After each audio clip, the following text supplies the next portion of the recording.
As I said to Boris before, I would like this afternoon actually to stop a little bit the discussion on gradient methods and descent method, and I want to talk about a different topic. So this is a surprise with respect to the program, and the topic will be completely different. We will come back to gradient methods tomorrow, and so I will talk about a completely new problem.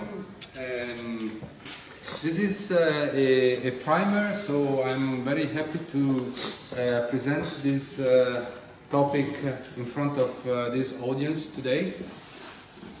And it's a completely new thing that it's still warm in my laptop, so I've never talked about this before. So the problem is about mixed integer random convex programs.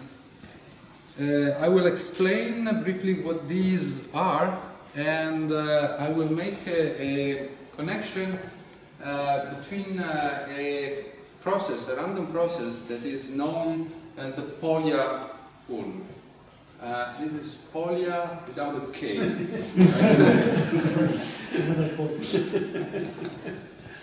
Okay, so just here in the introduction, then we will come back to this idea.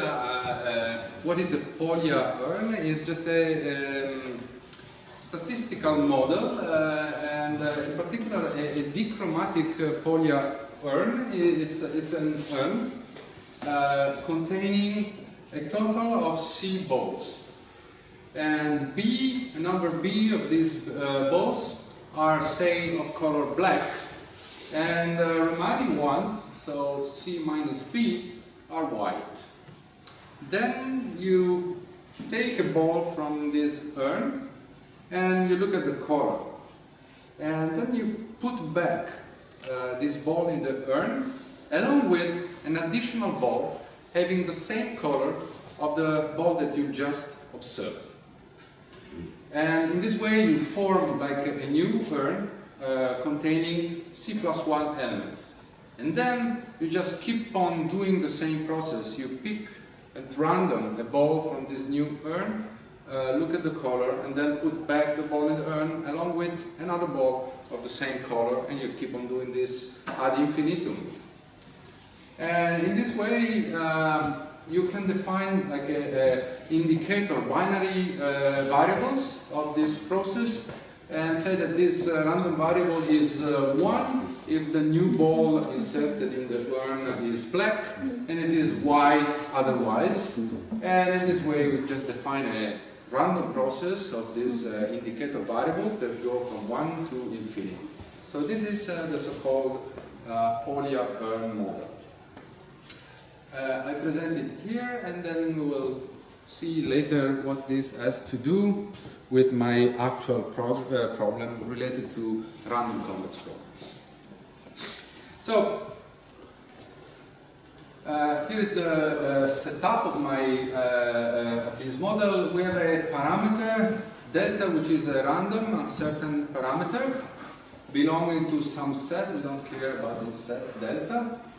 And we have a probability measure P on this random parameter. So it's a random uncertainty like you have in robust control, probabilistic robust control, or in robust optimization.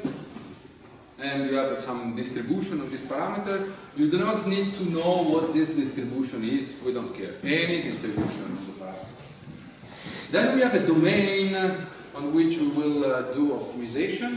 And this domain is a mixed integer domain. So it means that certain variables are continuous in Rn, and you may have other variables that are integers. Okay, so n is the dimension of the continuous part of the domain, and d is the dimension of the discrete part of the domain. So this k here is just a total dimension n plus d. Then x, who belongs to this, it's a variable that belongs to this domain that I call M. And that's why these are called M-convex. I will explain. These are not convex optimization problems. That I call it M-convex for some reason that will become clear very soon. So X is the optimization variable, and we have a family of functions F that are function of the variable X and of the parameter delta. And this defines constraints.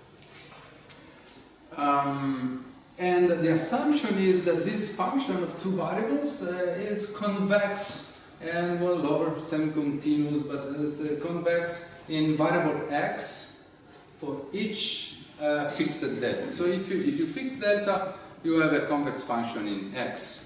If you have many deltas, delta 1, delta 2, etc., you have many functions f1, f2, etc. of x. So I define omega n, capital N, as a multi-extraction of capital N of these uncertain parameters. So omega n is just contains capital N random variables, so delta 1, delta n. So it lives in this space capital delta to the power n. And my parameters, delta 1, etc., are IID, so they are independent and identically distributed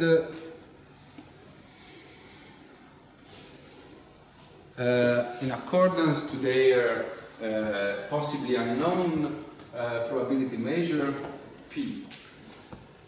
So these events related to omega n are measured by a product probability P to the power n, which is the probability measure induced on delta to the power n. So that's the probability measure on multisamples of dimension capital N.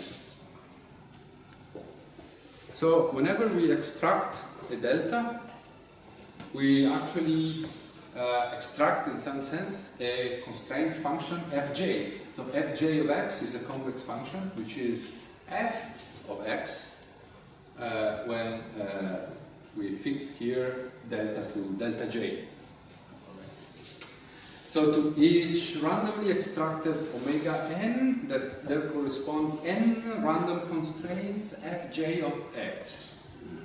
Alright, so all these preliminaries in order to define the main object that we study is so-called random and convex optimization problem, which I denote by P problem, which depends on omega n, on the randomly extracted constraints. And here is the problem, so we minimize over a variable x an objective function f0, which is generally convex function, subject to capital N randomly extracted constraints. So the constraints here are induced by the extractions of the deltas. Okay? And I call J of omega n the optimal value, the optimal objective value of this program. And of course, the optimal objective value of this program is a random variable. It is a random variable because it depends on the extractions omega n who induce the constraints. So if you take one extraction of omega n, you have one problem, you solve it and you obtain a certain value of j. Then on another extraction of omega n, you will get another j, and on another extraction of omega n, you get another j. So j is a random variable, and events related to j are measured by this product probability p to the power n. Okay? It's just a random variable. So the optimal objective value of such a problem, it's a random variable.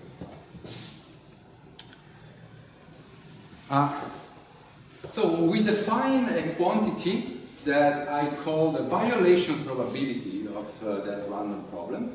That violation probability, V of n, it's actually V of n that depends on omega n, and it's defined as follows: is the probability that a new delta, a new constraint, you can take delta constraints because actually to each delta that corresponds a constraint. So the probability of extracting a new delta such that that problem, the objective of the problem, when you add a new constraint to the problem, becomes larger than the objective of the original problem. So the idea is the following. You can think of this problem, you solve it, and you get j omega n. Then suppose you add one more constraint to the problem, then what can happen is that either j remains the same or it becomes larger. Okay? J can only increase if you add constraints, of course. Okay? So either j remains the same when you add a new constraint here, or it becomes larger. When it becomes larger, then I say that there is this new constraint violates the problem, and so I define this v as the probability that this event happens with respect to delta. Okay? So in some sense, sometimes I define the violation probability, or we can define a work with a complementary variable which is 1 minus Vn, which would be the complement, so the probability that objective value remains the same, and this is called usually the reliability, and gives a measure of the probabilistic robustness of the optimal value with respect to the uncertainty, since it quantifies the probability with which this optimal value remains unchanged when a new unseen uncertainty instance is added to the problem constraints. Okay? So either we can work with the violation, or we can work with the complement, which is the reliability. Here, for convenience, I work with the violation probability. Okay, so the important thing here is that this violation probability, defined here, is itself a random variable. Why? Well, because Vn depends on omega n. Omega n is a random multisample, so Vn, defined in this way, is itself a random variable taking values in the interval 0, 1.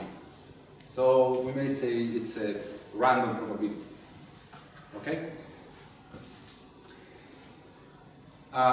So what we want to do, the main goal is, since this is a random variable, it will have some probability distribution.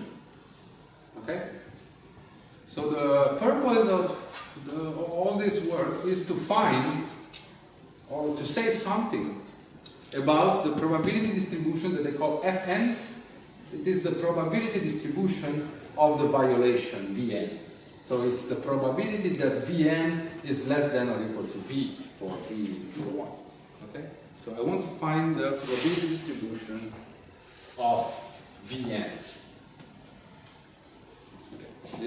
I hope this is clear. If not, please stop me at any time. But V is in the closed interval, right? Not open. Yeah, V can be anything. Yeah, it is in 0, 1. Closed. Yeah, closed.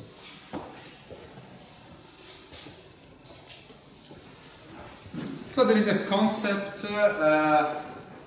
that is known since a while in this context. That is the concept of a support constraint, but very simple concept. We say that an element in omega n, one of those elements in omega n, is a support constraint for the problem when this happens. So it means when I take the problem with omega n, I remove one constraint and I decrease the objective. If this happens, then I say that that constraint of the problem is a support constraint for the problem. So a support constraint of any optimization problem, actually, not only in this stochastic setting, but in any optimization problem, is just a constraint that if you remove it, you improve the objective of the problem. That's the definition of support constraint. So we have a problem with many constraints. You remove one, either the objective decreases or it remains the same. If it decreases, then it is a support constraint. If it does not decrease, it is not a support constraint. So, okay, this is a theorem that is proved in the paper. It's not proved here. It's just a technical result. Very important. It's fundamental for what comes next. But the problem is this, that for any problem of that form, and whatever n is in this omega n, so this is the cardinality of the multisample, well, this problem, the number of support constraints is always bounded by a fixed quantity. So no problem may ever have more than H support constraints. Okay? It's a theorem. You can prove it. No problem ever has more than H support constraints, and H is a quantity that only depends on the domain of the optimization problem. Okay? So N is the dimension of the continuous part, and D is the dimension of the integral part. Right? So it's an absolute constant that depends only on the structure of the space where you are optimizing. So it's an absolute constant, and no problem can ever have more than this number of support constraints. Okay? So this is just a fact. We keep it on the side, and we'll see next why this is important for what we want. Giuseppe, this theorem was proved in your papers without this integer part. Exactly. So in the new paper now, I found that if the domain is purely integer, this was already known before, that H is n plus 1. And actually, if you have a mixed integer domain, you can prove that this is the Helly dimension, and this is the bound and support constraints. Moreover, we can actually prove that this bound and the number of support constraints is tight. So you may take an integer, purely integer program, and see that you really need 2 to the d constraints that are all support. So it's tight. It's an exact bound in some sense. Alright? So yeah, this part here provides the extension of some previously known result to the mixed integer domain. But that's not the main point here. I'll explain that next. Okay. So now, suppose that we have a multi-sample. Instead of using n, now I'm using n plus 1. I can use whatever. So I have this set of n plus 1 extractions, and I can define this epsilon n plus 1 just as the number of support constraints of this problem. Okay, so I extract n plus 1 constraints. I look at that problem. This is a random problem. Maybe this problem will have some number of support constraints, which I call epsilon. So I don't know what epsilon is. All I know it's a random integer. But actually, from the previous theorem, I know that this random integer, for sure, is less than or equal to h for any problem, because that random number of support constraints it's random, but can never surpass h. So what we know about this number here is that it is a random integer with support in the set 0, 1 up to h. So maybe my problem has 0 support constraints, maybe my problem has 3 support constraints, I don't know. But for sure, so it will have some probability distribution on the integers from 0 to h.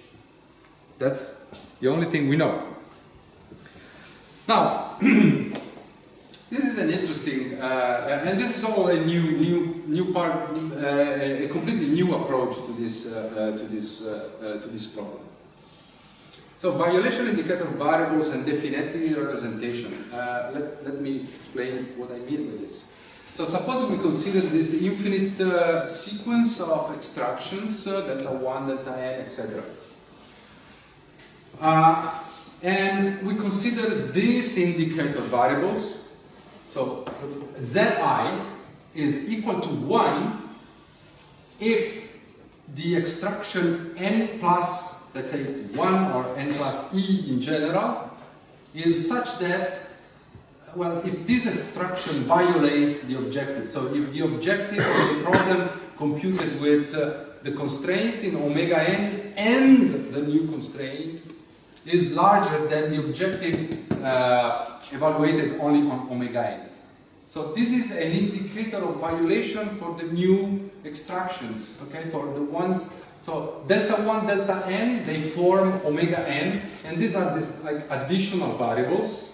So I check if the additional variables do violate the objective of omega n. This may happen or this may not happen. If it happens, I said that zi is equal to 1. If it doesn't happen, I say that z1 is equal to 0. Okay, so these are just a sequence of indicator variables. In words, so zi is 1 if this delta n plus I is a support constraint for this problem, because it means that if I remove it, I decrease the objective. Okay? And if Vn is the violation probability exactly as we defined it before, and since the extractions of the deltas are independent, it follows that each of these Zi has probability Vn by definition of being equal to 1 and probability 1 minus Vn of being equal to 0. Right? Because by definition, if you look at what we did before, Vn is defined as the probability of this event with respect to that. That's Vn, this is the violation probability. So Zi, if you look here, you will see it very clearly. What is that? Vn is the probability that when I add delta, I violate. So since all the deltas have the same distribution, independent of the index I, so this happens with probability Vn, and Zi is 0 with probability 1 minus Vn. Okay? So this is a very important point. So these Zi, they look like Bernoulli variables, right?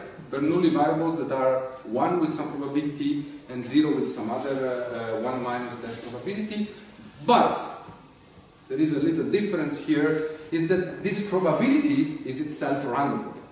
Okay? So this kind of process is known as a Bernoulli mixture.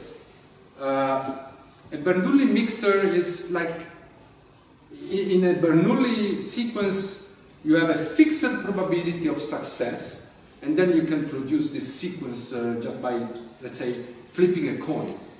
Here it's similar, but beforehand you decide randomly who is Vn, and then you have the Bernoulli sequence with that Vn. But Vn a priori is random.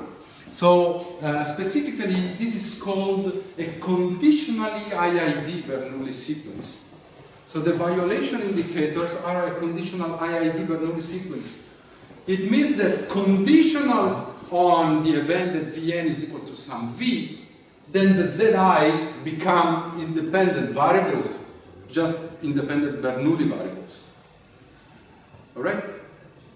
So it means the following, that for any integer r and any given sequence of outcomes, little zi are the possible outcomes, we have the probability that the indicators are, the probability of having a certain specific sequence of outcomes given, so conditioned on Vn being equal to V, this is just given by this expression, so it's V to the power, to the number of successes times 1 minus V to R minus the number of successes.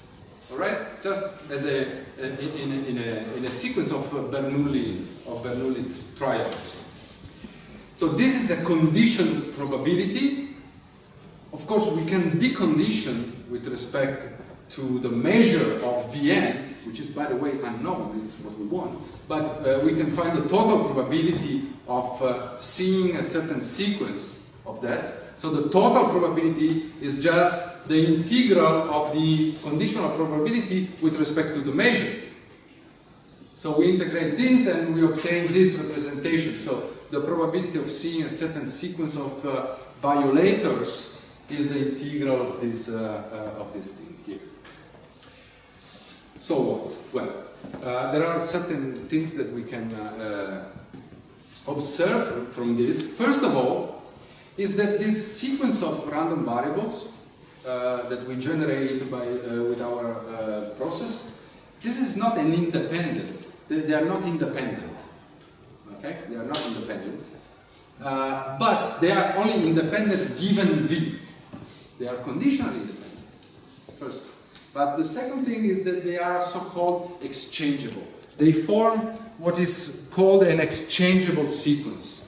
An exchangeable sequence means that the probability of seeing a certain sequence of realization is actually independent, is permutation invariant. Okay? And why this sequence is, this probability is equal to the probability of any permutation of the indices? Well, the reason is simply because you see from this formula that the probability depends on the sum of the Zi. So the summation of the Zi is of course invariant to permutation of the indices, right? So this quantity is invariant to permutation, and this probability is invariant to permutation. So this forms a so-called exchangeable sequence. And there is a very important theorem due to an Italian mathematician dating back to the 40s, I guess. His name is Luigi Definetti, that says the following: whenever you see a binary exchangeable sequence, there exists behind this sequence, this binary exchangeable sequence that you were looking at, there exists some latent directing random measure with some latent distribution. In this case, well, Definetti theorem goes in two ways. In this case, we have seen that this probability here is driven by Fn. This is the so-called Definetti measure. But Definetti theorem actually says the converse. It says that for any exchangeable sequence, there exists some F such that you can describe the probability of the sequence in this form. Okay? And we will use this fact later on. Okay? So, for the time being, so this is also called the Definetti representation of the probability of an exchangeable sequence. And this is called the Definetti measure. Okay. So, this is all interesting and like a different way of looking at things. But the point is, we will not solve our problem because our objective is to determine the probability distribution Fn or some useful boundary by exploiting just the special properties of this J function, which is the optimal objective value. Now, this is just some notation, and all of this is known. Beta, alpha, beta is the beta density function. Okay, and the beta density function is this, as this expression here. This is the beta function. And I denote with F beta, alpha beta, the cumulative distribution of a beta density. So the cumulative is the integral from 0 to t of a beta density. And this is also something quite well known. This function is nothing but the regularized incomplete beta function. Okay? It's something that is in mathematical tables. And something that is also known is that when alpha and beta are integers, then the f beta function is actually can be expressed via this binomial expression. Okay, so this is just a technical slide, nothing interesting and new in this design. So here is a formulation of the main result that I show here, and it says the following. So H is our absolute constant that only depends on the dimension of our domain. Fn is the cumulative probability distribution of the random violation that we are looking for, and here is the result. The distribution Fn is greater than a beta distribution, precisely this beta distribution. Moreover, it's not written here, but we can say much more on this result. We may say that actually this inequality becomes equality under certain additional assumptions on the process. So it means that this bound is tight. You cannot improve it. Okay? So it's greater than or equal in general, but for some processes belonging to our family, this becomes a quality, so it's a tight bound, cannot be improved. So this is actually covered the previous case. So the previous case when you have only a real problem. So this is mixed integer. Yeah, the only thing, there is no difference. The only thing that changes is age. Yes, so you can take d equal to 0? Yeah, sure. This is what Boris was asking. And also you can take n equal to 0 too. And? Little n. Yeah, whatever. Yes, yes. So you can recover the two extremes. The two extreme cases and all the mixed cases are in there. And since you are aware of this literature, the point in this theorem here is that there is no assumption. No assumption whatsoever on the existence of solutions, on the uniqueness of solutions, on regularity of the problem, nothing. It's just this. Okay. So this is the theorem, of course, now I will show a proof of this theorem here.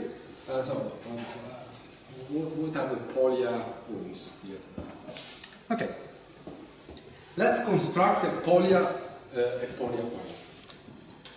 So I look at this omega n plus r, so it's just an extraction of n plus r of those uncertainties as an urn containing balls, so these are the balls.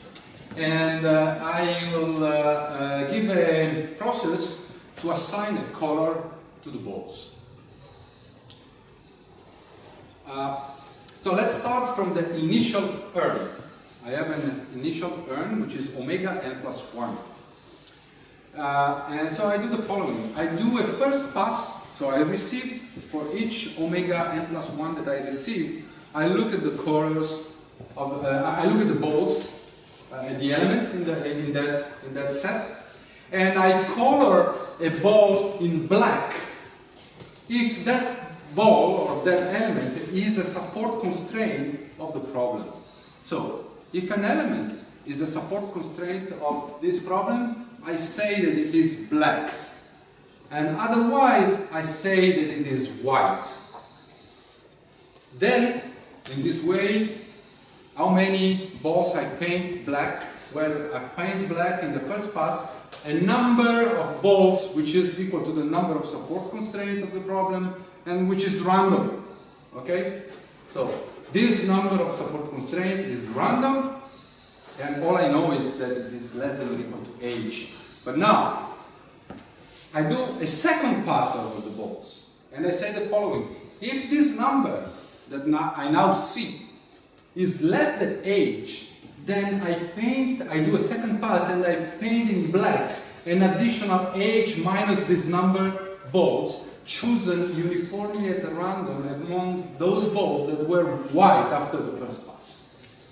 Alright, so this is a weird procedure, but you may see that using this procedure, what happens is that whatever urn I receive, at the end of the story, I always paint black exactly a number h of balls contained in omega n plus 1. So I receive an urn, and according to this painting methodology, always h of those balls will be black, and the remaining n plus 1 minus h, they will be white. Okay? Moreover, now, so I have an urn that contains h black balls, then the probability that I pick a black one is of course h over n plus 1, because there are h and black balls over n plus 1 total balls. So this is for the initial urns. How about painting the other elements that arrive? Because this covers coloring of the balls from 1 up to n plus 1. Then I have n plus 2, n plus 3, n plus 4. Then this is how we color the additional balls. So delta n plus I equal to 2, 3, 4, etc. I decide to consider it black if it is a support constraint of this problem. And if it is not a support constraint of this problem, I decide to paint it black anyways with this probability and white otherwise. So the point is that I paint this ball black for sure if it is a support constraint of this problem. And if it is not, I assign to it color black anyways with a certain probability and white otherwise. So since the total probability of this being a support constraint of this is this number divided by n plus 1, again for the same reason before, because this problem will have a random number of support constraints that I don't know, and I don't want to know it.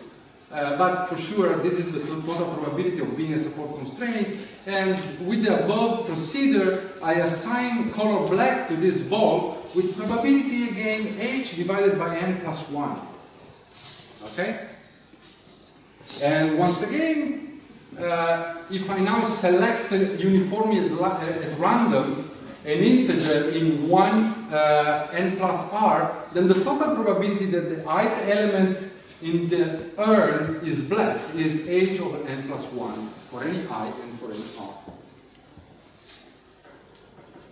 So, what I have constructed in this, with this coloring methodology is a classical polia urn,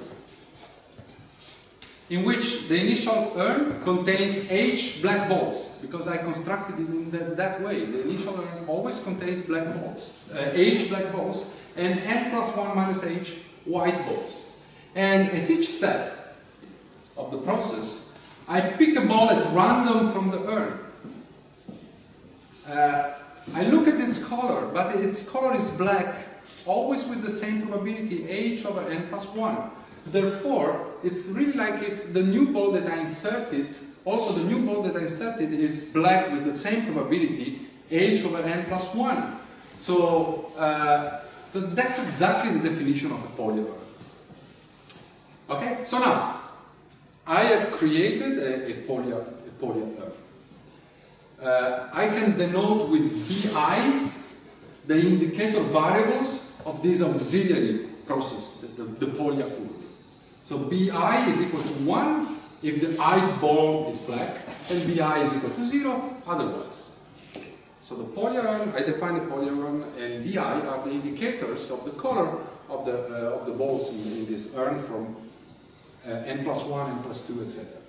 Of course, right now, this is still nothing or almost nothing to do with my original variables from the actual violation process, who were defined by this variable z. These are other variables, b, from the polia urn. So the interesting part comes now, because the polia urn, if you look in the literature, it's well known that the bi, so these indicator variables generated by a polia urn, form an exchangeable sequence. Not independent, but exchangeable. So they are, again, a conditional IID Bernoulli variables. So the polia urn generates a sequence of exchangeable binary variables. Now we use definite representation.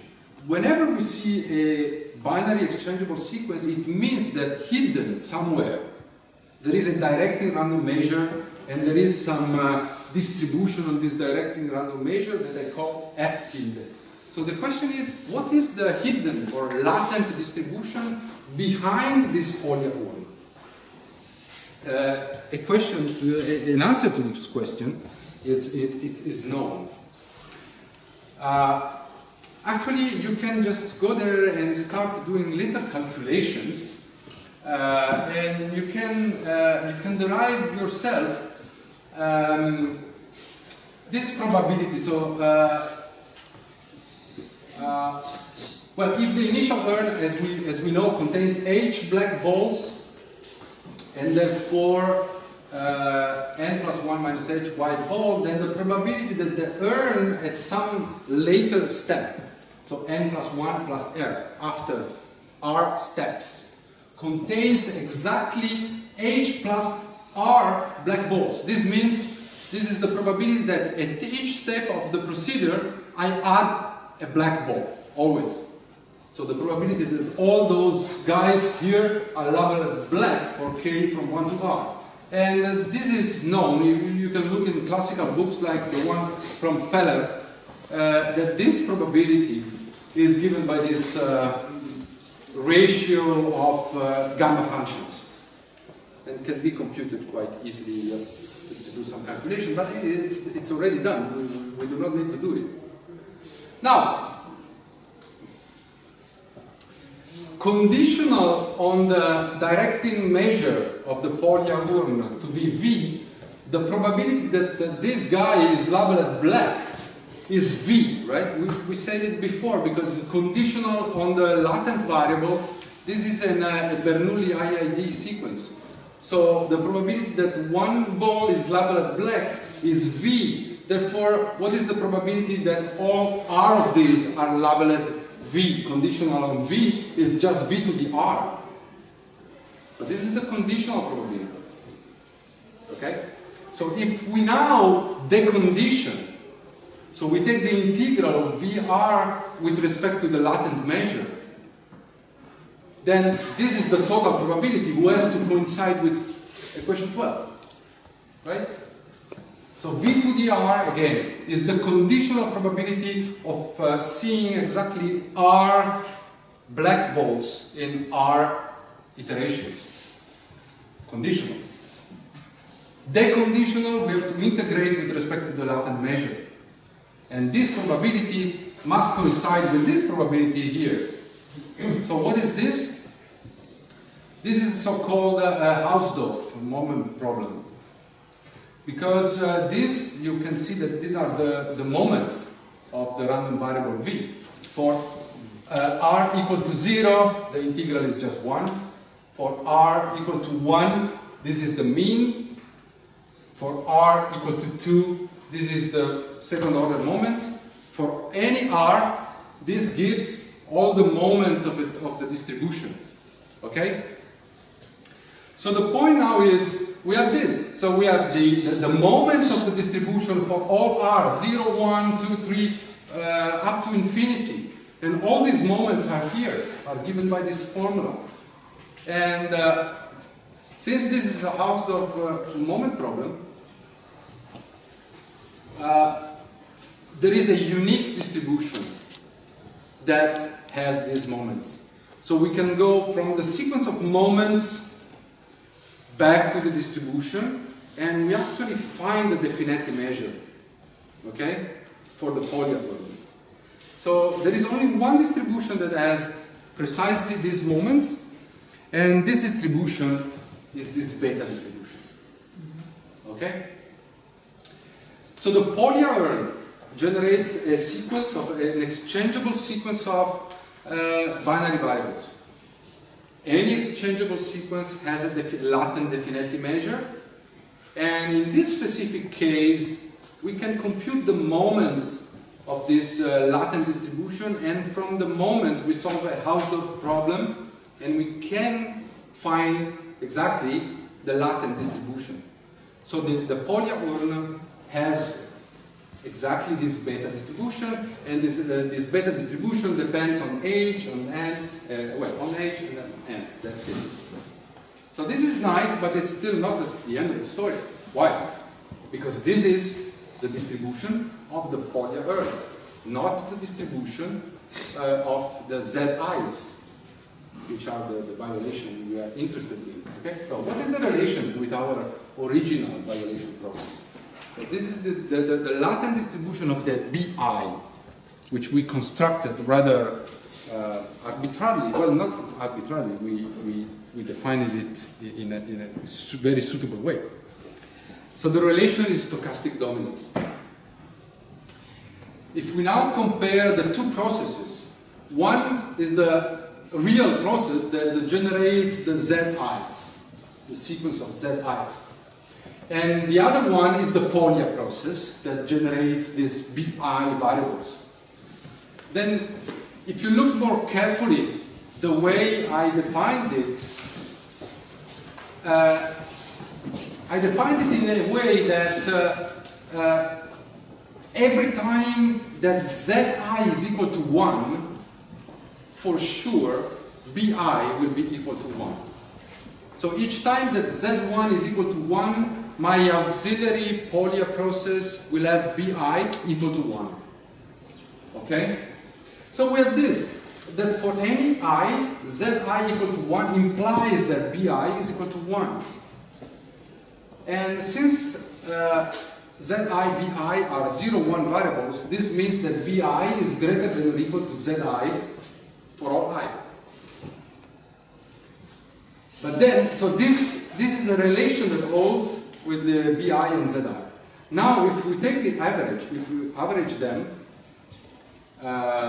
so we do 1 over k sum from 1 to k of bi, and 1 over k sum from 1 to k of zi. Of course, since this all for every I, then the same relation will also hold for the averages, for the empirical averages up to k. But there is another interesting fact, is that now if you make k run to infinity, those empirical averages, they converge almost surely to the directly random measures. So this EB converges to V tilde and EZ converges to Vn, the actual violation probability. And therefore, we have that V tilde is greater than or equal to Vn with probability 1. So this is a stochastic relation between two random variables, and one random variable is always no smaller than the other random variable. Alright? This is called state-wise stochastic dominance between two random variables. Therefore, at this point is immediate that if V tilde is less than some V, then also Vn will be less than some V, and therefore the probability that Vn is less than V is greater than the probability that V tilde is less than V. But this probability is the definitive measure of the Polya one, which we proved before is the beta distribution. And therefore, the probability that the violation is less than or equal to V is greater than this beta distribution. And that's the end of the proof. Okay?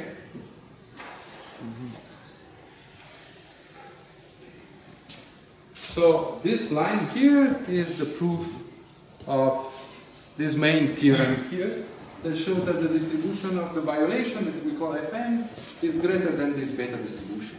It's quite interesting because this is completely independent on the type of problem, on the distribution of the delta is independent of anything except that on n, the number of random constraints, and h, which is the Helly number, this absolute constant that depends only on the dimension of your domain.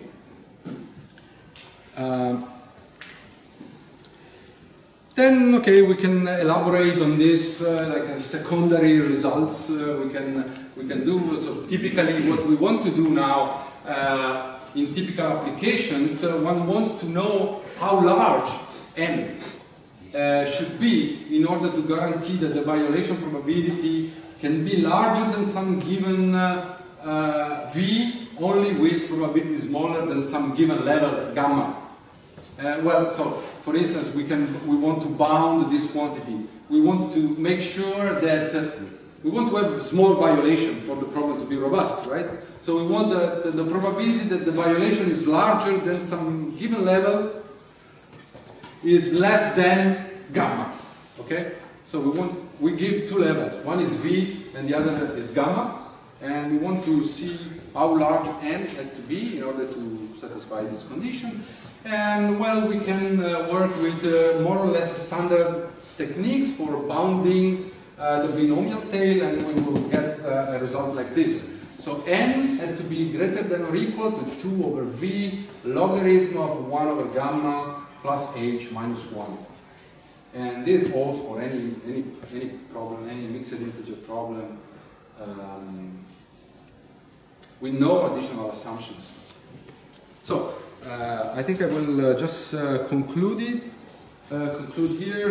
even if I'm a little bit in advance. Maybe I can answer questions. So this is a totally new approach to RCP theory and scenario optimization theory. This technique based on Fourier urns is different from any other technique that were used so far. And there are several advantages in doing this. So on the one hand, we remove all technical assumptions that afflict existing approaches that require like uniqueness of solution, non-degeneracy, existence of solutions, and things like that. We don't need them. On the other hand, so while refining the result, we also generalize the existing result fully to the from the continuous domain to the mixed integer domain, which was far from obvious in my opinion. And not only that, this Fourier paradigm sheds new light on the inner stochastic mechanism that is governing these random convex programs. So before that, we had some very, very technical proofs that while they prove a result, they do not explain in any way why, what's really happening. And actually, this new approach also permits some exact solution of some other open problems related to scenario optimization that I'm not discussed here, but actually once we have in mind this paradigm, then we have kind of the key for solving other open problems that are no longer open now related to this approach. So I thank the audience and I'm happy to answer. Super. Let's go back to the very beginning and summarize. Start again? Yes. No, I mean of this part. Okay, so what is the problem and so what is the algorithm you're proposing? Oh, no. Here I'm not proposing any algorithm. It's a But actually there is some algorithm how to solve this problem too. which problem? Problem number 2. This one. Yeah. Yes and no, in the sense that what I'm doing here is I'm just studying the properties, the statistical properties of J omega. Okay. This is in no way a result of computational nature. But, well, if you want to actually solve this problem, then, well, it's a mixed integer convex problem, so it's not easy to solve anyway. If it's not mixed integer, if it's just convex, then, well, it depends. It may be a linear program or an SOCP or something else, so that you can solve it more or less efficiently. But here the whole point is not on how to solve the problem, but on studying the properties of any problem that you may have. Yeah, but you converted your original uncertain problem to a series of such programs like that. Yeah. But it's not that simple to solve. No, sure. No, I did not convert anything. The original problem is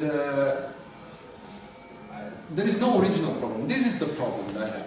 No, the original problem is, there is at the very beginning. No.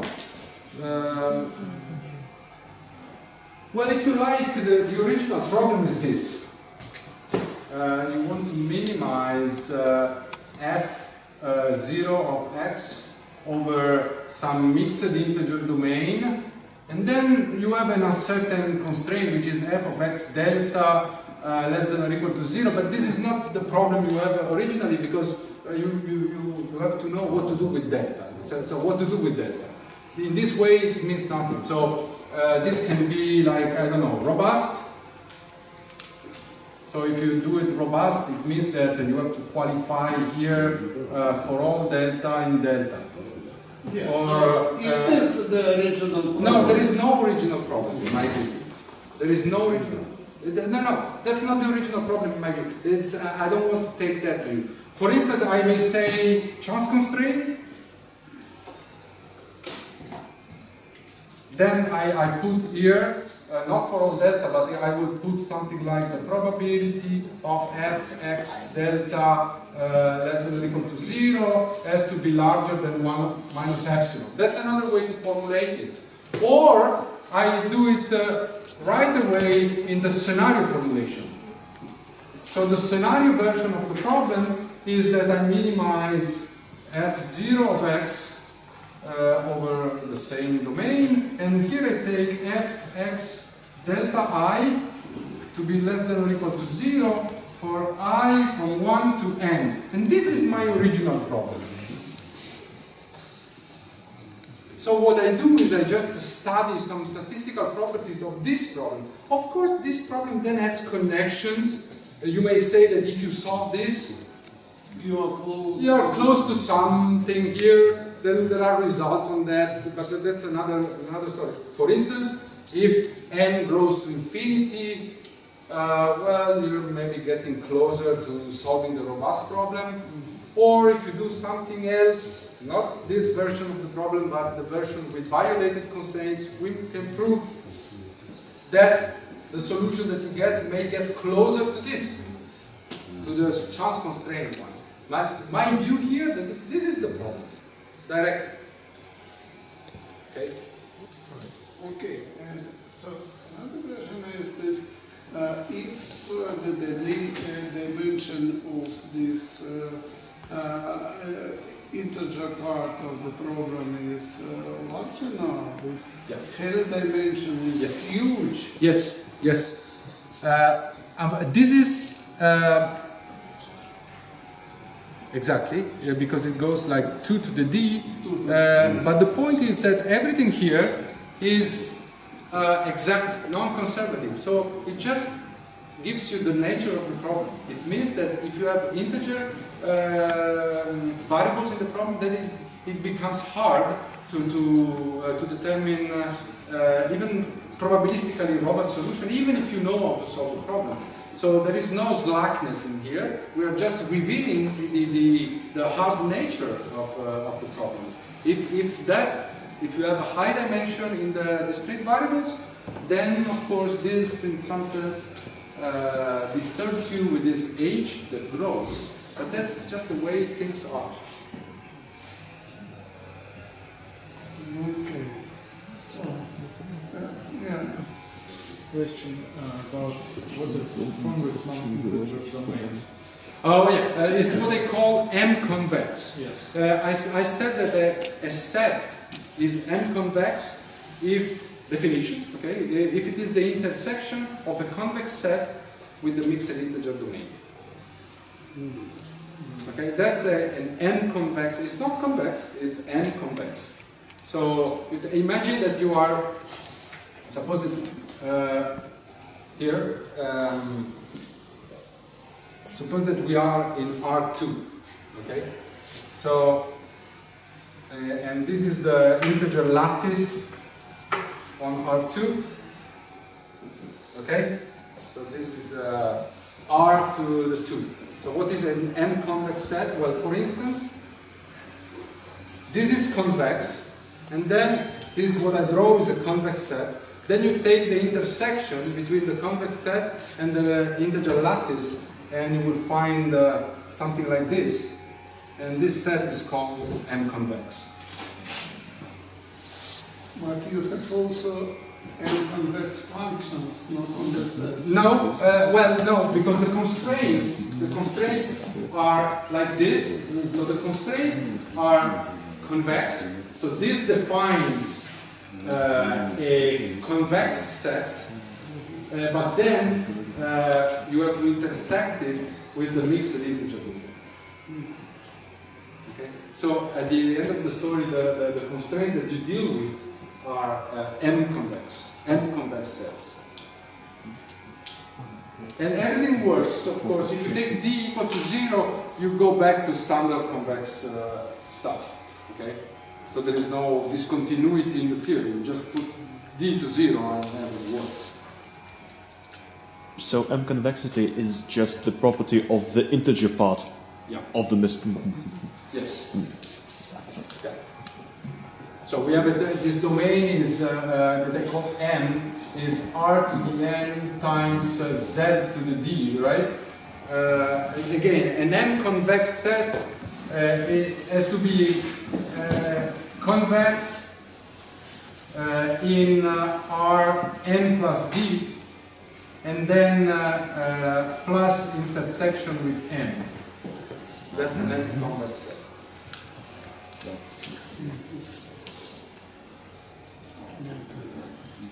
Any other questions? Okay, so the